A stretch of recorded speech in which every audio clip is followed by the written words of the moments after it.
Bagaimana kabarnya hari ini? Baik. Alhamdulillah ya, baik semoga. Baik. Jadi selamat datang di toko buku Stefa. Nah, terima kasih juga sudah menyempatkan hadir untuk acara kita pada malam ini yang bertema literasi lingkungan dan diskusi buku yang berjudul Krisis Ekologi, Spiritualisme dan Komunikasi Degrowth karya Muhammad Taufan Arifudin.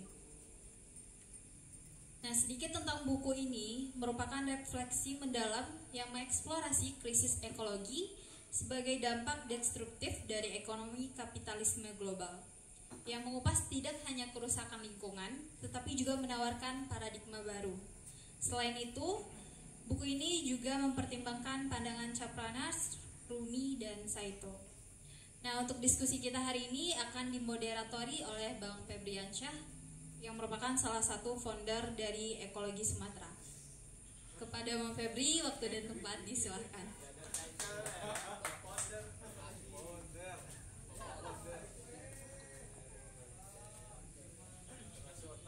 Cek. Silakan kepada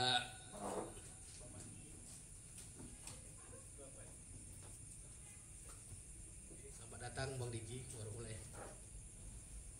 Saya awali dengan kerusakan alam bukan karena alam tapi penyebabnya adalah karena kita. Selamat malam, assalamualaikum warahmatullahi wabarakatuh. Salam sejahtera untuk kita semua. Salam kebajikan.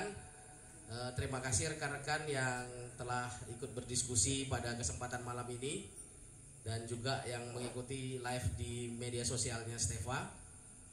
Terima kasih tadi dari MC telah menyampaikan bahwasannya kita akan melakukan diskusi tentang lingkungan dan juga diantarkan dari sebuah buku yang ditulis oleh Muhammad Taufan. Di sini ada 3 pembahas, nanti saya kenalkan satu persatu. Pertama, penulis buku. Beliau merupakan Muhammad Taufan merupakan pengajar di Departemen Komunikasi Fakultas Ilmu Politik Universitas Andalas yang menyelesaikan studi S1 di Universitas Hasanuddin Makassar, kemudian S2 di Paramadina dan S2 juga di Nagoya University Jepang. Kemudian sekarang lagi kandidat doktor di Nagoya University Jepang yang mudah-mudahan segera selesai. Nanti beliau akan minta kita paparkan dulu Bang, apa sebetulnya sinopsis buku yang ditulis dari The Grow ini kan. Nah kemudian pengulas selanjutnya yang pertama ada Bang Didi Rahmadi. Beliau merupakan direktur dari Daulat Institute. Daulat Institute adalah sebuah lembaga yang bergerak di bidang masyarakat sipil yang mendampingi komunitas masyarakat khususnya di bidang ekonomi keberlanjutan dan isu-isu ruang-ruang kehidupan. Kemudian ada Bang Diki dari Lembaga Bantuan Hukum Padang yang mana beliau aktif membela daripada hak-hak dari masyarakat yang terampas ekologisnya, hak-hak masyarakat marginal yang banyak mendampingi kasus-kasus di Sumatera Barat yang setelah banyak yang kita bisa lihat.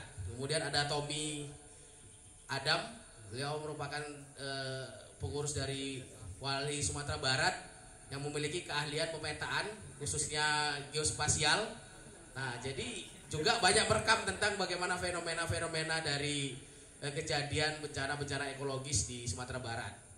Saya antarkan sedikit catatan dari yang saya rangkum dari beberapa kerusakan deforestasi di Sumatera Barat khususnya di Indonesia.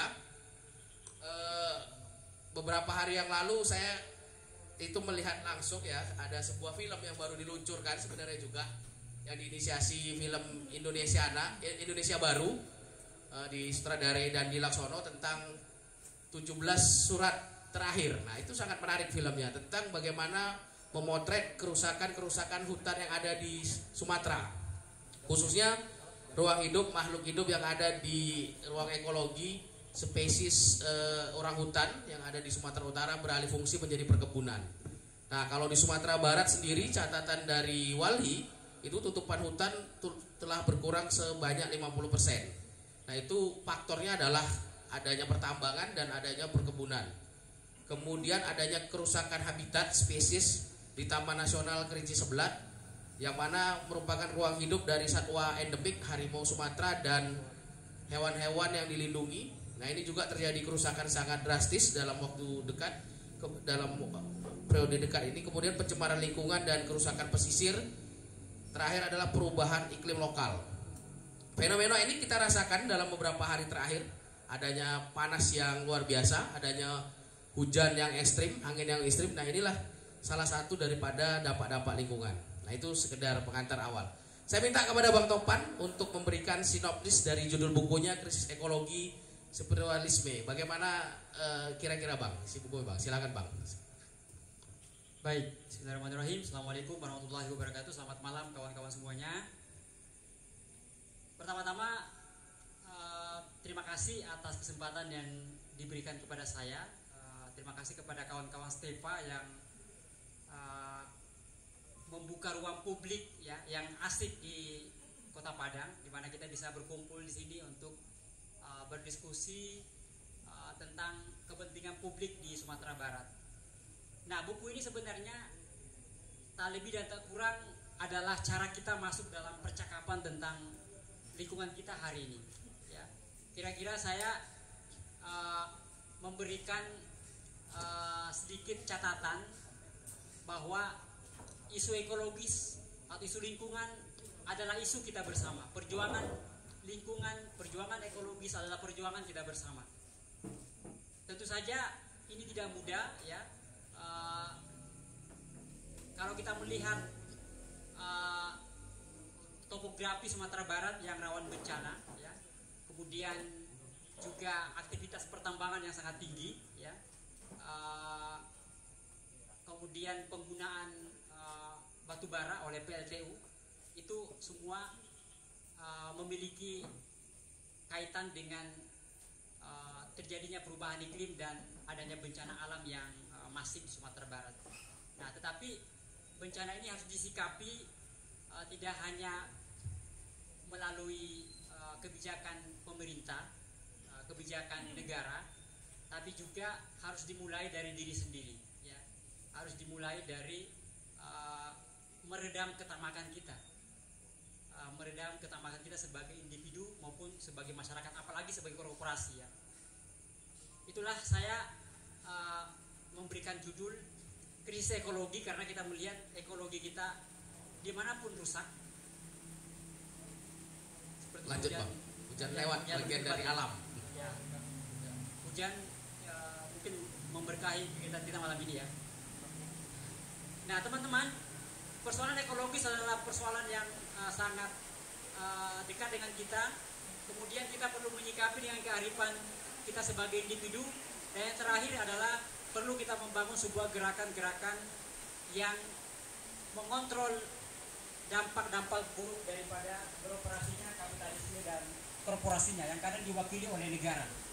Nah, disinilah kita meminta kawan-kawan yang memiliki data ya dari Walhi yang memiliki data bagaimana kerusakan lingkungan di Sumatera Barat, kawan-kawan LBH yang juga aktif dalam memperjuangkan bagaimana kita mengantisipasi perubahan iklim dengan mengontrol penggunaan batu bara, karena hampir dari 800 juta ton produksi emisi karbon kita 75% disumbang oleh sektor batu bara kawan-kawan semuanya. Nah, ini data yang ada di semua aktivis-aktivis. Nah, deforestasi hutan juga terjadi. Nah, itu bukan terjadi dengan sendirinya, tapi ada intervensi dari kekuasaan, dari politik. Sekarang pemerintah memberikan hak untuk mengelola industri pertambangan ke organisasi-organisasi Islam, Muhammadiyah, NU. Nah, apakah ini sebuah berkah atau bukan, nanti mungkin akan dijawab oleh kawan-kawan yang punya data. Walhi, kemudian kawan-kawan kita dari LBH dan juga akademisi ya, Bung Didi yang juga banyak bersuara mengatasnamakan Muhammadiyah, mewakili Muhammadiyah ya.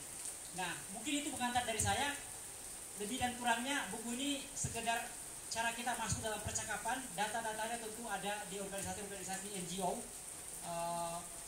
Deforestasi seberapa dalam di Sumatera Barat, pertambangan ilegal ya, kemarin 600 juta temuan dari kawan-kawan LBH, kawan-kawan Walhi, dan kemudian terjadi koboi saling tembak menembak karena persoalan tambang. Nah, ini mungkin bisa nanti dijawab, diberikan sedikit gambaran. Mungkin itu sekedar pengantar dari saya. Lain atau bukan, buku ini cara kita masuk dalam percakapan, semoga bisa kita mendiskusikannya. Saya kembalikan kepada moderator. Ya, sangat menarik Bang ya kalau bukunya dikaitkan dengan problem-problem lingkungan yang ada di sekitar kita, kemudian juga itu menjadi fenomena yang serius ternyata, menimbulkan banyak konflik, banyak bukan hanya bencana ekologis tapi juga banyak konflik sosial. Nah, silakan teman-teman pesan bukunya nanti di Stefa, toko buku Stefa. Mungkin bisa diorder, kemudian juga bisa dibaca di Kompas Online, toko buku Kompas Online-nya. Silakan kalau mendapatkan bukunya. Saya minta pandangan dulu, mungkin pertama dari Bang Didi. Bagaimana memotret fenomena daripada lingkungan hidup dikaitkan dengan problem dampak kepada pertanian dan konflik-konflik yang ada di wilayah-wilayah kelola dampingan oleh Daulat Institut, dan juga pandangan sedikit bagaimana ormas tadi terkait juga konsensus tambang, dan juga dari sisi fenomena politiknya apakah ada kaitannya juga dengan aktor-aktor politik di kepala daerah itu Bang. Silakan Bang.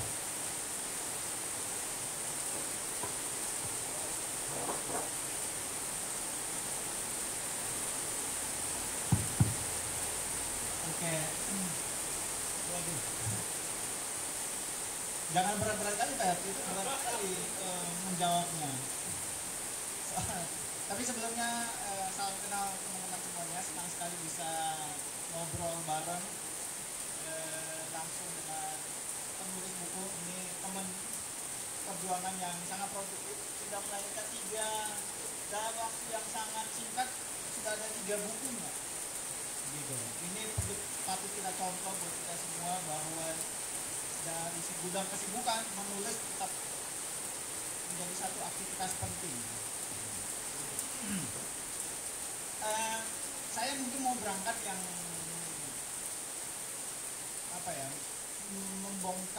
bukan membongkar sebenarnya, tapi mengajak bersama-sama memikirkan terkait dengan isu lingkungan dalam filsafat politik. Yang sangat penting untuk membangun sebuah landasan berpikir adalah imajinasi. Sekarang pertanyaannya adalah bagaimana imajinasi kita semua ketika membayangkan sebuah krisis lingkungan dan masa depan lingkungan. Karena kalau kita tidak punya imajinasi terkait dengan apa yang terjadi hari ini, lalu bagaimana harapan kita ke depan, maka persoalan-persoalan krisis ekologi ini akan terus berlanjut dan seperti lingkaran setan yang tidak ada habisnya. Jadi pertanyaan mendasarnya adalah apa imajinasi kita? Apakah kita kepengen, tadi kita sudah diskusi, apakah kepengen Indonesia dengan keanekaragaman hayatinya, dengan kekayaan sumber daya alamnya, tetap dengan apa istilahnya ya, tetap dengan keperawanan dalam tata kutip, atau kita jadikan sumber daya alam yang kita miliki, kita eksploitasi, kita manfaatkan untuk pembangunan, lalu kita perbaiki lagi. Jadi ada 2 perspektif. Nah, oleh karena itu imajinasi menuntut kita berpikir tentang apa yang harus kita lakukan. Ada istilah sekarang ini kalau anak-anak muda di Eropa, ada isu lingkungan sudah menjadi istilah common value ya, atau nilai-nilai bersama. Jadi selalu saja isu lingkungan akan menjadi sebuah identitas anak muda. Sehingga kalau mereka mengkonsumsi sesuatu, mereka akan tanya, ini dari mana? Ya, salah satunya itu contoh umumnya adalah kopi. Jadi ketika kita minum kopi, mereka akan tanya, ini kopi dari daerah mana? Dari hutan mana? atau dari ketinggian mana? Apakah kopi yang diproduksi ini hasil eksploitasi, hasil dari ekstraktivisme, kebijakan ekstraktivisme, atau sampai sejauh itu mereka bertanya soal apa yang mereka makan dan apa yang mereka pilih. Lalu dalam konteks anak-anak muda, apakah kita juga hal yang sama? Anak-anak muda sudah memikirkan isu lingkungan menjadi sebuah satu identitas atau moral value yang hari ini kita bicarakan. Kalau kita sudah mulai berpikir terkait dengan masa depan yang relate dengan keberlangsungan hidup kita, maka konteks selanjutnya adalah kita akan memikirkan tindakan-tindakan, kebijakan-kebijakan yang berkeadilan. Ada 3 konteks ya kalau kita bicara soal lingkungan: policy, ekologi, dan tadi landscape arsitektur. Jadi 3 konsep ini menjadi penting ketika kita masuk berbicara soal bagaimana lingkungan, isu ekologi atau isu lingkungan ini tetap kita bicarakan, tapi juga soal kebijakan pembangunan juga tetap berlangsung, tetap berjalan. Nah, kebijakan itu menjadi penting untuk memastikan bahwa eksploitasi sumber daya tetap memperhatikan keberlanjutan.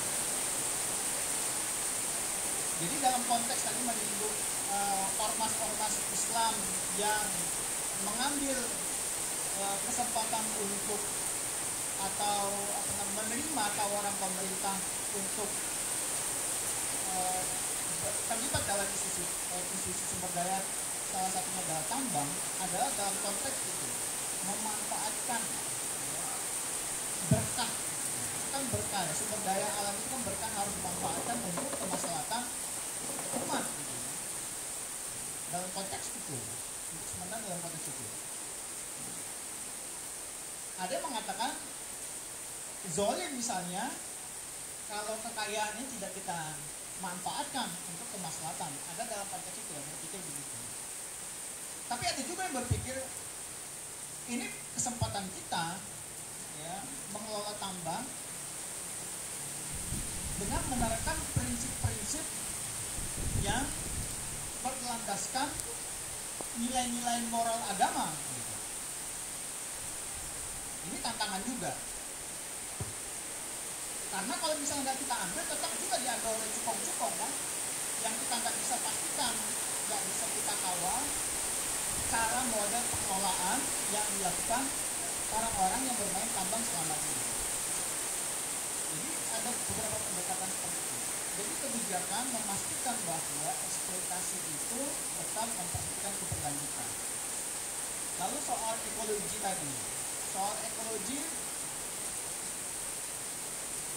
kalau misalnya kita pahami ekologi adalah satu pandangan, perspektif pandangan, kita bisa hidup harmonis gitu ya, kita bisa hidup harmonis dengan alam. Jadi peradaban terus berjalan, ya. Keberlangsungan alam tetap bisa kita jaga. Ini adalah 2 tantangan, ya. Tantangan kehidupan, tantangan kebijakan pembangunan yang coba mensinergiskan atau memanfaatkan kekayaan alam tanpa dia menjadi sebuah kutukan. Tadi ada istilah, apakah kekayaan alam itu kutukan atau berkah? Sering sekali kekayaan alam menggambarkan sebuah kutukan-kutukan. Kekayaan alam yang kita miliki sekali memberikan dampak pada konflik-konflik, menyingkirkan masyarakat adat, gitu ya, menyingkirkan masyarakat yang bergantung terhadap hutan, lalu menyampaikan identitas kebudayaan mereka. Apakah seperti itu model pembangunan kita? Atau kita harus mulai memikirkan alternatif pembangunan yang tetap, apa istilahnya ya, memastikan ya keadilan atau ruang-ruang hidup mereka tidak terampas akibat dampak dari kebijakan pembangunan. Nah, saya kira dua hal model seperti itu harus sudah mulai kita diskusikan ya. Gitu. Karena kalau misalnya kita lihat kebijakan Prabowo target pertumbuhan pembangunan 8%. Bagaimana caranya? Karena apa? Infrastruktur kita belum sepenuhnya bergantung dengan industri yang mapan. Salah satu jalan yang paling cepat untuk mencapai target pertumbuhan pembangunan adalah eksploitasi kekayaan alam. Nah, kalau misalnya kita biarkan dengan cara berpikir paradigma yang lama ya, model-model pembangunan yang eksploitatif, maka kita bisa membayangkan ya, imajinasi Indonesia ke depan adalah Indonesia yang memproduksi, gitu ya. Apa istilahnya dalam tanda kutip ya, kita memproduksi karbon, gitu. Memproduksi karbon. Sedangkan pada sisi yang lain, karbon bisa menjadi satu komoditi sekarang ini. Karbon bisa menjadi komoditi. Nah, saya kira begitu ya, sebagai pemantik kita seharusnya sudah mulai memikirkan alternatif pembangunan yang memang tidak bisa menafikan juga ya bahwa pengentasan isu-isu kemiskinan dan peningkatkan pendapatan ekonomi itu menjadi tetap menjadi satu wacana bersama lah. Saya kira seperti itu. Mungkin itu sebagai pemantik teman-teman. Ya, terima kasih Bang Didi. Saya tadi sepakat tadi tentang imajiner ya dan anak muda tadi. Sedikit Bang, kalau di Eropa saya pertajam tadi, anak muda itu telah membeli produk misalnya kopi yang rainforest. Apa itu rainforest? Kopi yang telah menerapkan praktek lingkungan dan dengan harga yang berbeda. Nah, kalau di generasi kita itu mungkin belum sampai ke situ gitu. Padahal terus kemudian saya punya teman di Belanda punya anak kecil itu dari dulu sudah berdonasi untuk Sumatra Tiger. Bayangkan dia umur dari 5 tahun masih SD, dia lebih paham tentang Sumatra Tiger. Ini saya tanya kepada teman-teman, paham nggak tentang bagaimana harimau Sumatera, di mana landscape-nya, di mana kehidupannya? Saya pikir bisa kita survei, ini sangat-sangat sedikit itu kepeduliannya. Bayangkan dengan orang Eropa. Dan terakhir tadi Pak Presiden Prabowo dalam kunjungan kerjanya di Eropa, di mana dia berpidato juga di Eropa, di negara Eropa menagih kredit karbon. Kemudian dia presentasikan bahwasannya kami salah satu negara yang memiliki hutan yang sangat luas, minta kompensasi. Nah, tapi satu sisi kan kita nggak tahu nih di Papua nih tentang food estate ini gimana nih perkembangannya. 1 juta hutan kalau nggak salah tadi. Nah itu, saya pikir paradigma imajiner tadi di anak muda perlu juga ditingkatkan, mungkin dalam bentuk komunikasi juga ini sangat penting, atau kurikulum perlu dibangun gitu. Karena yang peduli itu malah memang Eropa tentang bagaimana isu keberlanjutan, isu sustainability. Nah, padahal juga ya satu sisi bank-bank internasional juga mendanai banyak ini proyek-proyek untuk industri global, termasuk juga paling besar ya bank-bank yang ada di Indonesia yang mau mengambil pendanaan untuk industri tadi. Saya ke Tommy dulu, sedikit ke Tommy tentang bagaimana catatan Walhi terkait konflik nyata dan ruang konflik yang memang hubungannya dengan kerusakan ekologis. Kemudian Walhi ini saya pikir sangat gencar ya untuk meneriakkan, mensomasi dan lain sebagainya. Tapi bagaimana respon negara? Saya pikir respon negara juga dan bagaimana catatan yang sangat strategis, dan ini bagaimana dibangun gerakan kolektifnya gitu toh. Supaya memang bukan tanggung jawab NGO lingkungan aja nih, kayak kata Bang Didi tadi, tanggung jawab bersama, ruang hidup tadi, ruang ekologis tadi. Silakan Tom.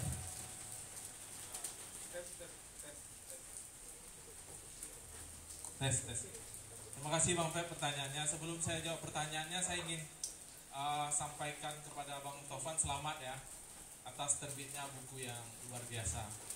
Alhamdulillah pada bagian kata pengantar saya yang mengisi ya Bang ya. Saya ingin sampaikan beberapa hal terkait dengan buku. Saya ingin membahas dengan buku mungkin dulu Bang ya, tapi nanti ada kaitannya dengan beberapa data yang diminta tadi. Bahwa krisis ekologi, kemudian krisis spiritualisme, kemudian krisis komunikasi di growth itu memang terjadi. setidaknya di buku ini digambarkan menjadi 3 bagian ya. Ini sangat bagus sekali. Proses mengantarkan kita kepada intinya, the growth. Pertama dia sampaikan bahwa krisis ekologi di Indonesia atau di dunia itu terjadi.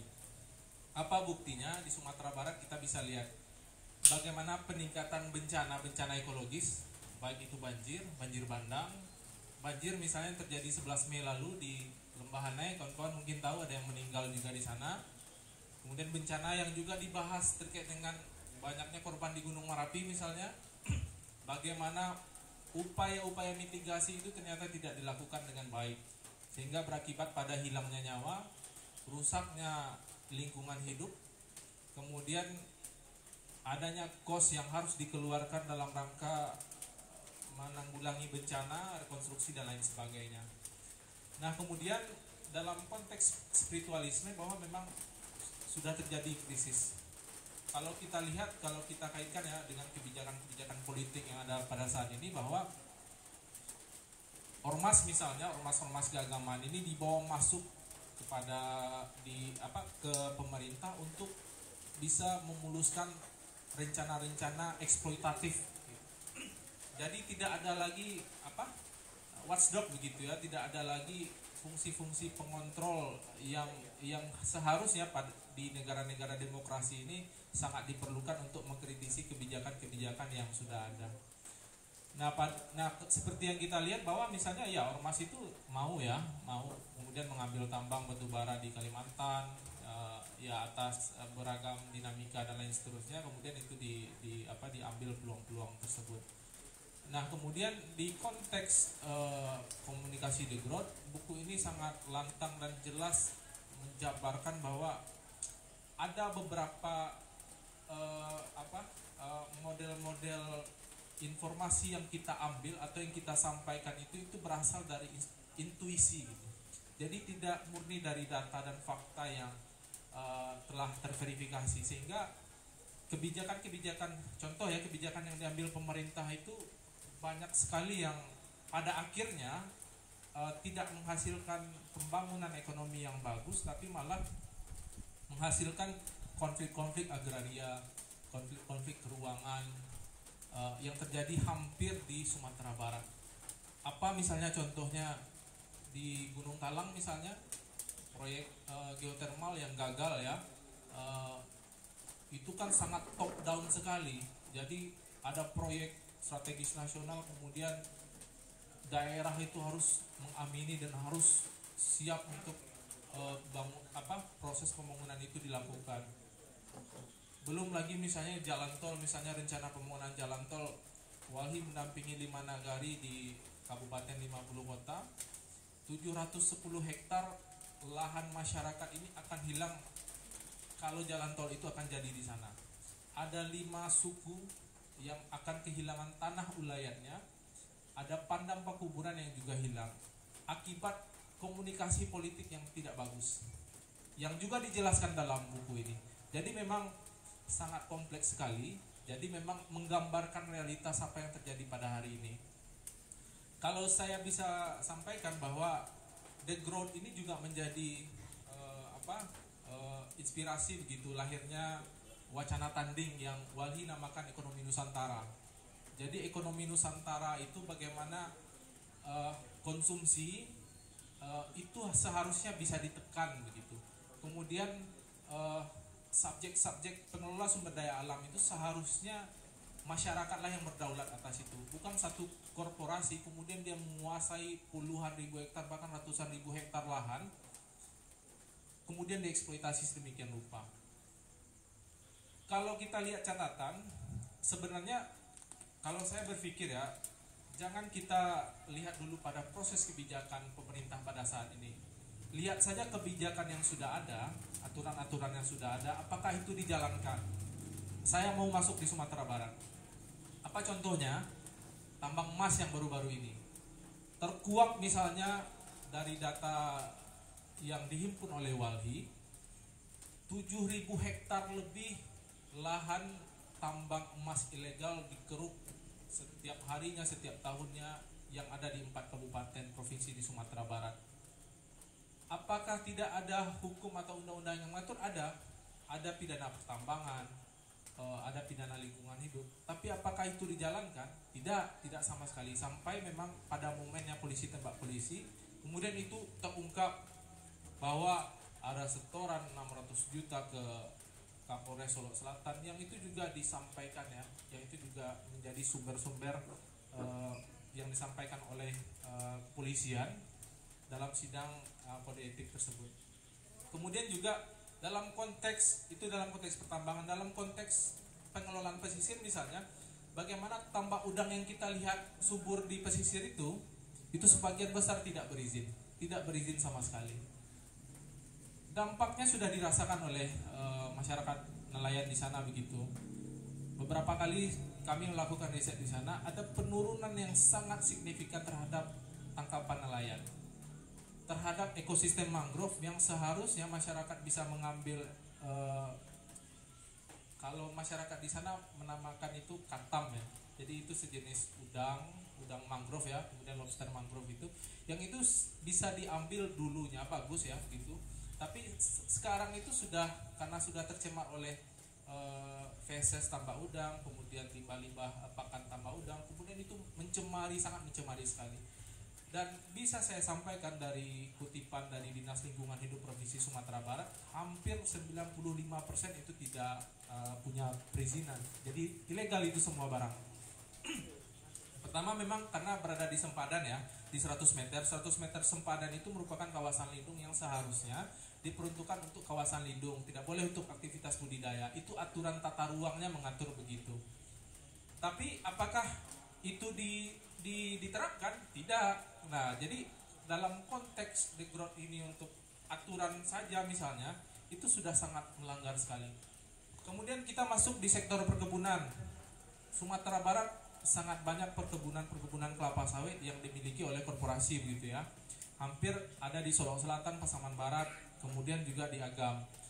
Beberapa kasus misalnya kita fasilitasi atau kita dampingi, ada salah satu perusahaan di Kabupaten Agam misalnya menguasai lahan seluas lebih kurang 1.500 hektar, itu tidak mempunyai perizinan legalitas sama sekali.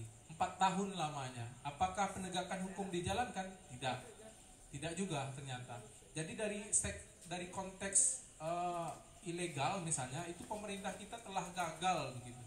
Telah gagal memastikan bahwa pengelolaan sumber daya alam di Sumatera Barat itu dapat dikelola dengan baik, dapat ditegakkan aturan. Apa penyebabnya ya? Seperti yang kita ketahui di media, ada proses backing membacking, ada proses aman mengamankan, ada proses-proses lainnya yang memang membuat lingkungan hidup di Sumatera Barat ini semakin terdegradasi dan terdeforestasi. Nah, kemudian dari aspek legal, saya ingin sampaikan kepada kawan-kawan bahwa hampir 50% lebih secara aturan kehutanan Sumatera Barat ini termasuk dalam kawasan hutan. Jadi hampir 50% lebih ya. Artinya apa konsekuensinya? Ada kita terikat pada aturan kehutanan yang diatur dalam Undang-Undang 41 tahun 99 tentang kehutanan ya. Jadi kalaupun masuk kemudian ataupun melakukan kegiatan di sana tentu harus ada perizinan.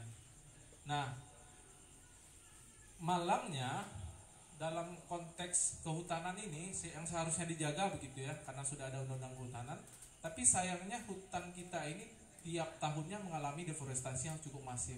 Baik itu untuk aktivitas pertambangan, aktivitas perkebunan kelapa sawit, itu dikeruk sedemikian rupa. Jadi dalam konteks legalitas, meskipun kita banyak sekali luasan kawasan hutan, baik itu kawasan hutan produksi, hutan konservasi, hutan lindung begitu ya, tapi itu tidak dijaga atau tidak adanya penegakan aturan pada konteks ini. Belum lagi misalnya arah kebijakan kehutanan misalnya di Sumatera Barat gitu ya. Misalnya dari pemberitaan yang diangkat oleh Bung Jaka dari Mongabai misalnya, ada 44.000 hektar misalnya usulan pengelolaan hutan alam atau yang namanya dulu HPH. Jadi pengambilan kayu di Kabupaten Solo Selatan, yang itu juga berada pada kawasan hutan produksi. Artinya memang kalau kita lihat kebijakan di Sumatera Barat konteksnya ataupun kebijakan penataan ruang kawasan hutan di tingkat KLHK itu juga belum memberikan ruang begitu bagaimana seharusnya pengelolaan sumber daya alam ini dikelola dengan arif dan bijaksana. Artinya masih pada konteks dulu di zaman Orba kan seperti itu ya. Jadi satu perusahaan itu bisa menguasai puluhan ribu hektar lahan begitu. Nah itu masih terjadi sampai saat ini. Datanya pun masih terbuka begitu ya. Dalam konteks pertambangan pun misalnya hampir 35.000 ya izin usaha pertambangan sektor minerba di Sumatera Barat juga cukup masif. Kemudian juga beberapa izin baik itu sirtu itu juga sangat masif adanya usulan-usulan baru di beberapa daerah. Padahal dalam konteks kebencanaan Sumatera Barat misalnya sangat-sangat rawan sekali bencana. Kalau kita lihat kasus yang diadvokasi oleh LBH Padang misalnya dan Walhi di Aye Dingin misalnya, itu kita bisa melihat bahwa pertambangan di sekitar jalan nasional itu ternyata berdampak buruk terhadap jalan nasional itu sendiri. Jadi kemungkinan bisa saja kerugian dari aktivitas pertambangan itu lebih besar daripada proses profit yang dia dapatkan dari tambang situ itu sendiri. Karena berapa banyak barang dan orang yang akan melintas di sana, kemudian karena aktivitas pertambangan kemudian itu menjadi macet dan lain seterusnya. Nah sehingga memang dalam konteks kebijakan pun ataupun dalam konteks penegakan aturan di Sumatera Barat kita belum melihat nih Bang Feb, proses kebijakan kita yang berpihak kepada masyarakat lokal, berpihak kepada lingkungan, masih pada tahap eksploitatif skala besar gitu ya.